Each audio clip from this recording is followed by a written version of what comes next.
Duluth, Minnesota, at the point of Lake Superior, has something horrible in its history. After decades of denial, truth came into view, slowly, like an ore ship approaching the Twin Ports harbor.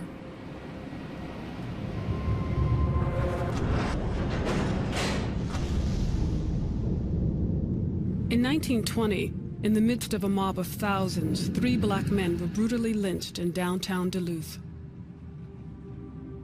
Over 80 years later, the same streets were filled with another gathering, this time to reclaim the soul of the city by dealing with the presence of the past. In the early 20th century, Duluth's economy was being forged at the U.S. Steel plant. In the face of demands from labor, the company leveled the ever-present threat of replacement workers. In this case, blacks from the cotton fields of the South were lured north with good wages. This gave rise to racial tensions in the port town. But in June of 1920, it wasn't steel workers, but circus workers who would be at the center of a racially charged storm. The John Robinson Circus was in town as part of a tour of the Northland. Jimmy Sullivan and Irene Tuscan had spent the evening at the circus. The couple encountered black workers who were loading circus cars. What happened next is not clear.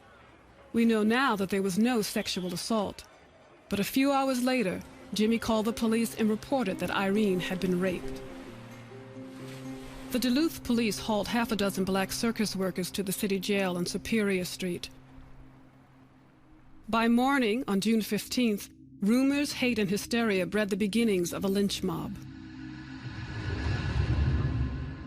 Among the instigators on the west end of town was Louis Dondino. He and a small band drove a truck throughout the neighborhood brandishing a length of rope to incite residents. The mounting mob tension caught the eye of Ed Nichols. In a city of 100,000, he was one of just 400 African-American residents. He told me the first words out of his mouth when he saw that headline was, "There's going to be a lynching." He barricaded himself and his family in the home, and he took out a pistol. Nichols was right to worry. The mob headed east and ominously gathered in front of the police station. By evening, as darkness fell on Duluth, the mob moved on the jailhouse. The Commissioner of Public Safety, a man named William Murnian, did not want the police to use weapons. In fact, as he is quoted, the commissioner said, "I don't want to see the blood of a single white man shed for these niggers." The police had no power to do anything against this mob.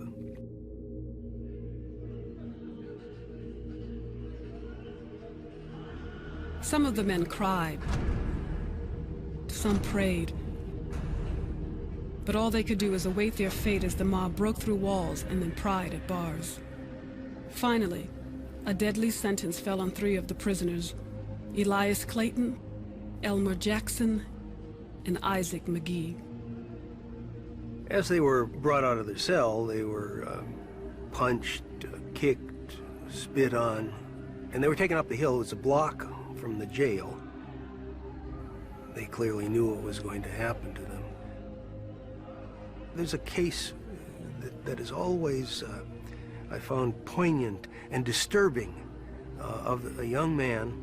He climbed the light pole in order to get a better look at what was going on, and the mob brought Isaac McGee toward the pole on which he sat at the top, threw a rope to him, and said, "Tie this on over the top." A lot of times I've wished that I hadn't discovered that particular story, because it continues to plague me. What if I had been that kid, 18 or 19-year-old boy, 1920? I mean, I would like to think I wouldn't do it. And what bothers me is that I cannot say for sure I wouldn't have, given those times. And I anguish about this, really have for 25 years. In keeping with the tradition of American lynching, the night was consecrated with a photograph. This is a striking photo in its horribleness. I mean, these are folks who wanted to get in this picture. The next day, the nightmarish news would spread.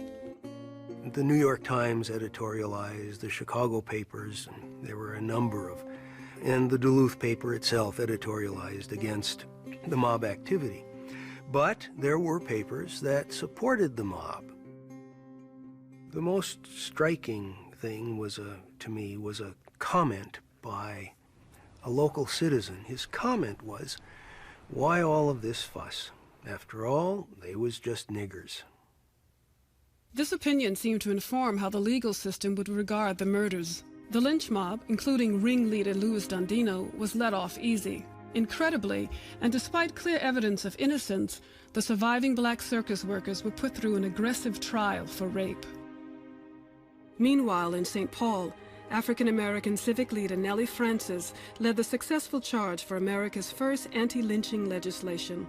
But in many ways, this was too little, too late. There was a fear that was pervasive. People left, and in fact, in Superior, Wisconsin, the handful of black families that lived in Superior at the time of this were ordered out of town. All of them. As the years passed, the tragedy was pushed out of the community's consciousness. It was also left out of the state's history books. So it was officially a non-incident. In the 60s, when I first got here, the air base brought many African Americans. Most of the people in Duluth were just very nice people. Becoming a part of the black community in Duluth meant eventually learning about the city's dark secret. I was probably about 17, and I had this older friend. He took me in and showed me the picture in the back room there. I was shocked, really shocked, because I knew things happened like that down south, but I just didn't envision anything like that ever happening up here. Then in the mid-70s, a young Duluth writer went looking for a dramatic story and found history. Over time, however, the book sort of took on a life of its own. That's the first edition. Finding out that a lynching took place here was one of those things that changed my life, totally changed my life. Something inside me said, you need to do something about this, and we need to honor them. If you don't deal with your difficult history, then you're not being honest about anything. It was Henry. We just talked about it a lot. Duluth still needs to grow up. He's a doer. Racism is very alive and well in our community. He knows how to get stuff done. After meeting with Heidi, I made a few telephone calls in the community. I was very happy that I could be part of this. There's always struggles, particularly when you come together cross-culturally. But it was a group that is very committed. When people say, as they ask all committee people, why are you involved? I sometimes get, I think, a little more emphasis on you. Why are you involved? What a beautiful group of people. And then just find a spot to eat. The Clayton Jackson McGee Memorial Committee organized a range of activities to commemorate the victims and celebrate the city's growing diversity. Moving and what the difference that the Diversity Project has made. But they even worked with students at Duluth Central High to create diversity curriculum based on the buried history of the lynchings. But all along, these neighbors wanted to do something profound and permanent for the young men who were murdered and the community that remained wounded. Heidi and Henry saw an opportunity, an empty lot at the infamous intersection of the lynchings, a perfect place for an ambitious memorial. I got a call from Henry Banks, and I asked the same question I think a lot of people ask. I said, why? Why do we want to dredge this up? And if you can convince me that we should be doing this, I'd be happy to talk to you about it. And so after that, all of a sudden the mayor was on board. The committee took proposals for a memorial. A pair of artists were selected for their concept that would use words, space, and sculpture to explore history and humanity. Tilt your head just slightly this way. Yeah, that's it. I need these to be people, individuals, each unique and different, and that would be best for me to have models. We had to depersonalize these people to lynch them, but we're going to reinvest them with their unique personalities or a unique personality and portray them in a respectful way.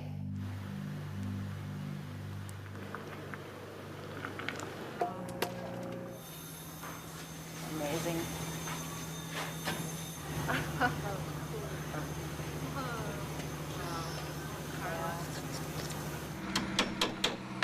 Making it physical, making it something that is there, it makes Duluth a better place. There's no doubt in my mind of that.